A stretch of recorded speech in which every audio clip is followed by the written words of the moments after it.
Салам. Фотография боюнча сабактын эң эле кызыктуу жерине келдик окшойт.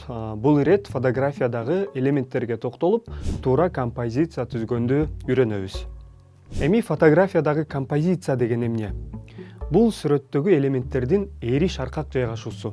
Композиция сүрөттө да, видеодо да бар. Ал жакшы ойлонулуп, же баш аламан жайгашып, же таптакыр эле кокустан түзүлүшү мүмкүн.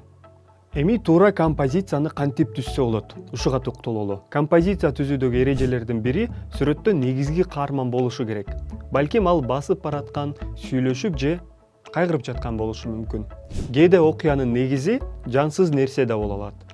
Ошол каарман окуядагы башка нерселерге салыштырмалуу кадрда маанилүү орунду ээлейт. Негизги каарманды чагылдырууда композициянын элементтери жардамга келет. Композициядагы элементтердин эң эле орчундуусу бул алтын кесилиш эрежеси. Алтын кесилиш деген кадрды узуну менен туурасынан сүрөттө көрсөтүлгөндөй тең 3кө бөлүнгөн сызык.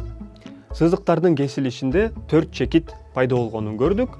Негизи адам сүрөттү адатта сол жактагы жогорку чекит турган жерден оңду көздөй карап ылдый түшөт.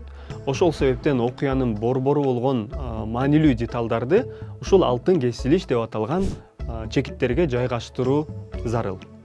Мисалы, бул жердеги негизги каарман ошол алтын кесилишке жайгашкан. Же болбосо бул сүрөттү алалы, бул жерде дагы негизги делген элемент ушул сызыктардагы пайда болгон чекиттердин биринде жайгашкан. Экинчиси сызыктуу перспектива. Сүрөт жалпак тегиздиктеги көрүнүш, ал эми перспектива кадрды тереңдетип, 3 өлчөмдүү кылып көрсөтүүгө жол ачат. Сүрөттөгү линиялар, сызыктар же элементтер кайталанып, бир чекитти көздөй жакындайт. Бул ыкма көбүнчө шаардагы же өнөр жай пейзаждарын сүрөткө тартууда колдонулат.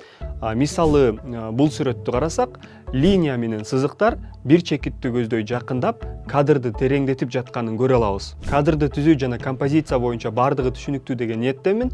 Дагы жакшыраак түшүнүү үчүн өзүңөр дагы сүрөткө тартып көргүлө. Тапшырмага 2 сүрөт тартышыңар керек. Биринчиси алтын кесилиш эрежесин колдонуп, бир сүрөт тартуу. Ал эч кандай деле чектөө жок.